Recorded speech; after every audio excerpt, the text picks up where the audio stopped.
الحمد لله رب العالمين أشهد أن لا إله إلا الله وحده لا شريك له وأشهد أن سيدنا ومولانا محمدا عبده ورسوله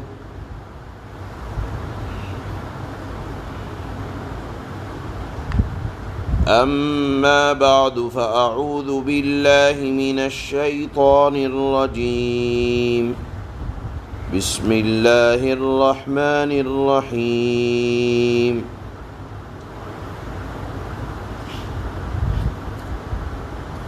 ترى الظالمين مشفقين مما كسبوا وهو واقع بهم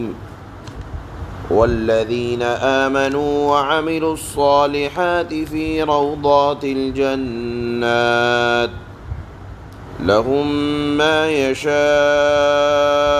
عند ربهم ذلك هو الفضل الكبير ذلك الذي يبشر الله عباده الذين آمنوا وعملوا الصالحات قل لا أسألكم عليه أجرا إلا المودة في القربى ومن يقترف حسنة نزد له فيها حسنا إن الله غفور شكور صدق الله مولانا العلي العظيم۔ کل کی آیات میں اللہ رب العزت والجلال نے یہ بات ارشاد فرمائی تھی کہ دیکھو عالم دو ہیں، ایک دنیا کا عالم ہے اور ایک آخرت کا عالم، زندگی دو ہیں، ایک دنیا کی زندگی ایک آخرت کی زندگی۔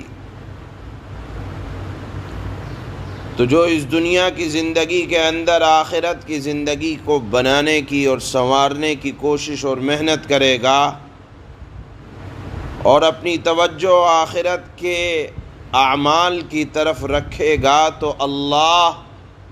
اس کو اتنا نوازیں گے جو اس کی محنت سے زیادہ ہوگا،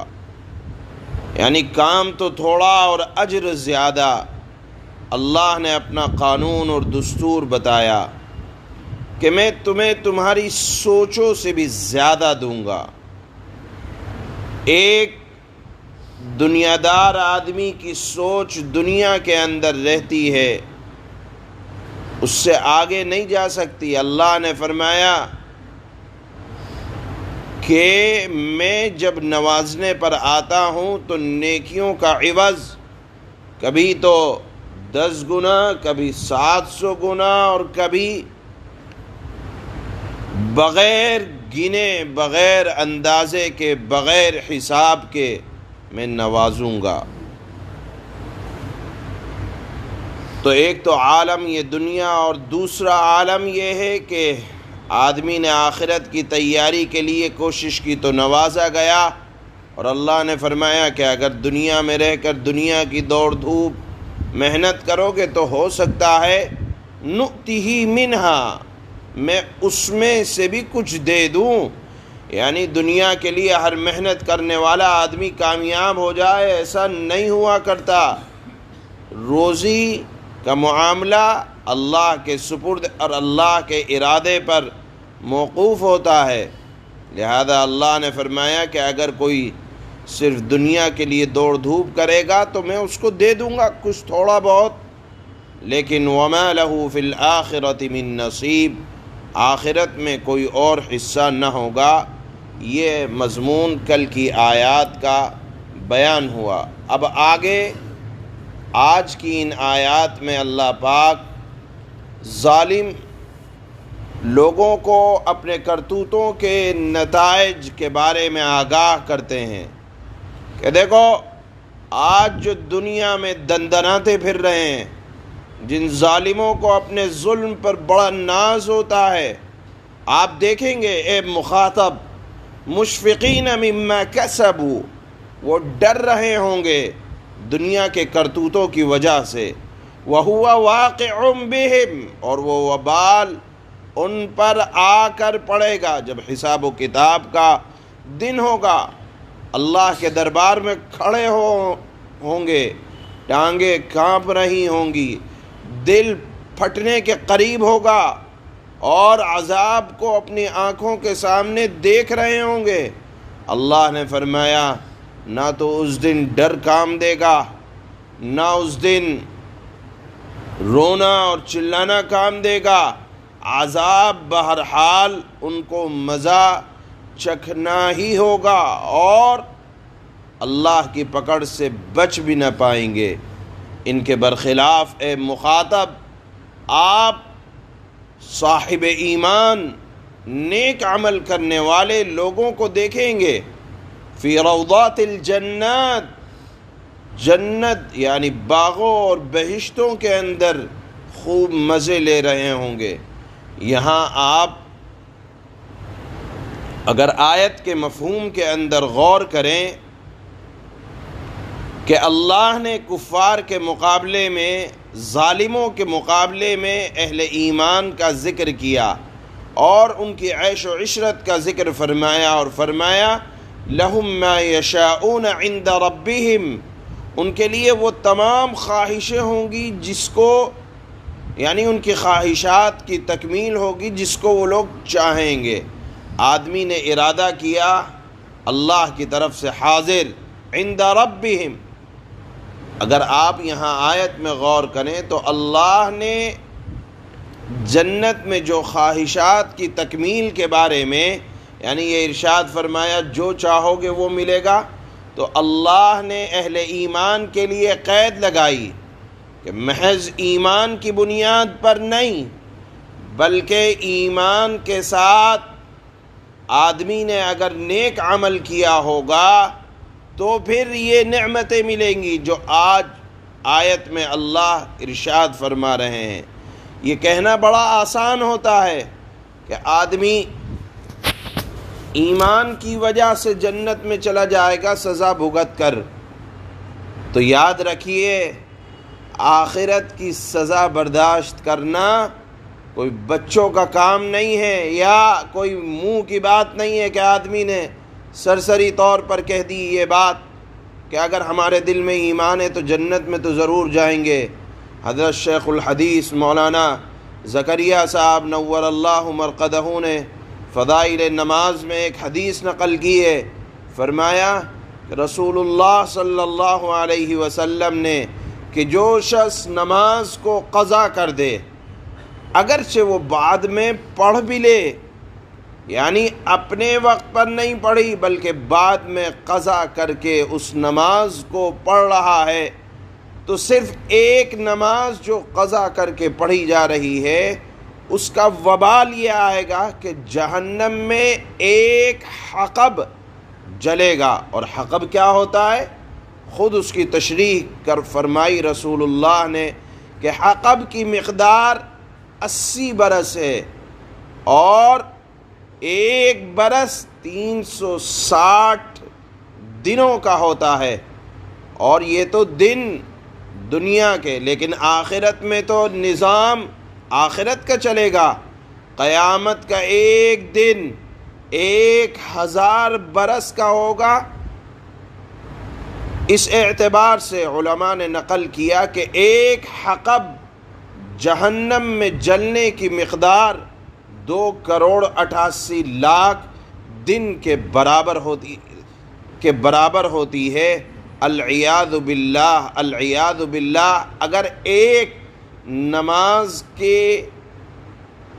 کو قضا کر کے پڑھنے کا وبال یہ ہے،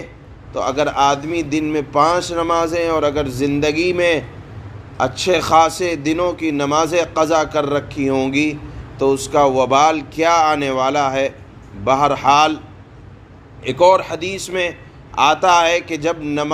جب مؤمن اللہ کے نبی صلی اللہ علیہ وسلم کا امتی جان بوجھ کر ایک فرض نماز کو قضا کر دے تو جہنم کے دروازے پر بے نمازی لکھ دیا جاتا ہے اور اس کو اس دروازے سے جانا ضروری ہوگا، العیاذ باللہ۔ تو یہ مت سمجھنا چاہیے کہ ہم صاحب ایمان ہیں تو جنت میں جائیں گے، ضرور جائیں گے، لیکن یہ بھی یاد رکھنا چاہیے کہ سزا بھگت کر جائیں گے۔ اللہ نے یہاں آیت میں جو فرمایا ہے کہ اہل ایمان کے ساتھ اللہ نے نیک عمل شرط لگائی ہے کہ جنت میں بہترین عیش و عشرت کے لیے ایمان کے ساتھ نیک عمل کرنا شرط ہے۔ آپ سوچیں ہم اہل ایمان ہیں، نوازے جائیں گے محض ایمان کی وجہ سے۔ یہ بات بالکل صحیح ہے کہ جہنم سے خلاصی، لیکن جنت میں عیش و عشرت یہ شرط، اس کے لیے نیک اعمال کرنا شرط ہے۔ یہ مضمون اللہ نے قرآن میں ایک دو جگہ نہیں بلکہ بہت سی جگہ بیان فرمایا، اور پھر اللہ فرماتے ہیں ذَلِكَ هُوَ الْفَضْلُ الْكَبِيرُ، کامیابی تلاش کرنا چاہتے ہو یہی بڑا انعام ہے۔ اور پھر اللہ نے فرمایا ذَلِكَ الَّذِي يُبَشِّرُ اللَّهُ، یہی وہ انعام ہے جس کی بشارت، یا یہی وہ کامیابی ہے جس کی بشارت اللہ تعالیٰ اپنے بندوں کو دے رہا ہے جو ایمان لاتے ہیں اور ایمان لانے کے بعد نیک عمل کرتے ہیں۔ اس کے بعد اللہ کے نبی صلی اللہ علیہ وسلم کو اللہ نے مخاطب کر کے فرمایا کہ اے نبی، آپ اعلان کر دیں کہ میں جو دین پہنچا رہا ہوں ایک پیسے کا تم سے کوئی مطالبہ نہیں ہے۔ قُلْ لَا أَسْأَلُكُمْ عَلَيْهِ أَجْرًا، میں قرآن سنانے پر، قرآن کا مفہوم بتلانے پر تم سے ایک روپیہ مطالبہ نہیں کرتا کہ مجھے اتنا پیسہ دے دو۔ إِلَّا الْمَوَدَّةَ فِي الْقُرْبَى،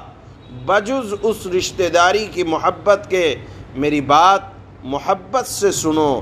عشق کا مطالبہ رسول اللہ صلی اللہ علیہ وسلم کو حکم ہوا کہ آپ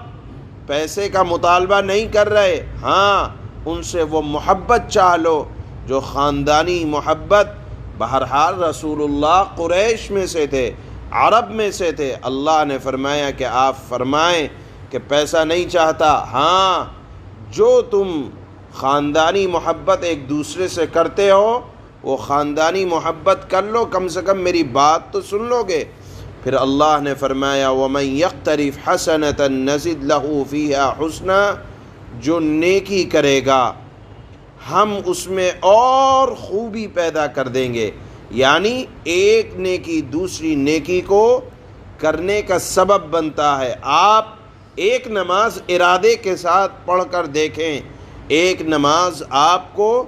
دوسری نماز پر ابھارے گی، خیر کے کام پر ابھارے گی۔ اور اللہ نے فرمایا اگر کبھی غلطی ہو جائے تو معافی مانگ لو، کیونکہ ان اللہ غفور شکور، اللہ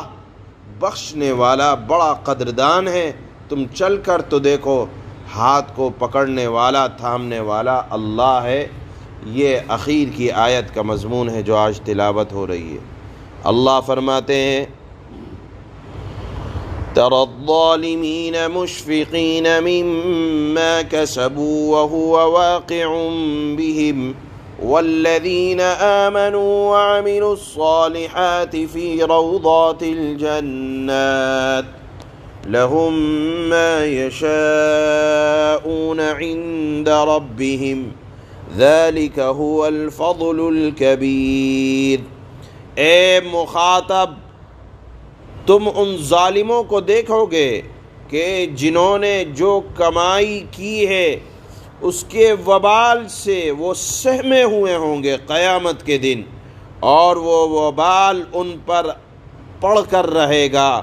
اور جو لوگ ایمان لائے ہیں اور انہوں نے نیک عمل کیے ہیں وہ جنت کی کیاریوں میں ہوں گے، انہیں اپنے پروردگار کے پاس وہ تمام سب کچھ ملے گا جو وہ چاہیں گے، یہی بڑا فضل ہے۔ ذَلِكَ الَّذِي يُبَشِّرُ اللَّهُ عباده الذين آمنوا وعملوا الصالحات قل لا أسألكم عليه أجرا إلا المودة في القربى ومن يقترف حسنة نزد له فيها حسنا إن الله غفور شكور. یہی وہ چیز ہے جس کی خوشخبری اللہ اپنے ان بندوں کو دیتا ہے جو ایمان لائے ہیں اور ایمان لانے کے بعد انہوں نے نیک عمل کیے ہیں. اے پیغمبر آپ کافروں سے کہہ دیں میں تم سے اس تبلیغ دین پر کوئی اجرت نہیں مانگتا سوائے رشتہ داری کی محبت کے، یعنی جو میرا خاندانی تعلق ہے اس تعلق کی بنیاد پر کم سے کم تکلیف تو نہ پہنچاؤ، اور جو شخص کوئی بھلائی کرے گا ہم اس کی خاطر اس بھلائی میں مزید خوبی کا اضافہ کر دیں گے. یقین جانو اللہ بہت بخشنے والا بڑا قدردان ہے. سبحان اللہ سبحانک اللہم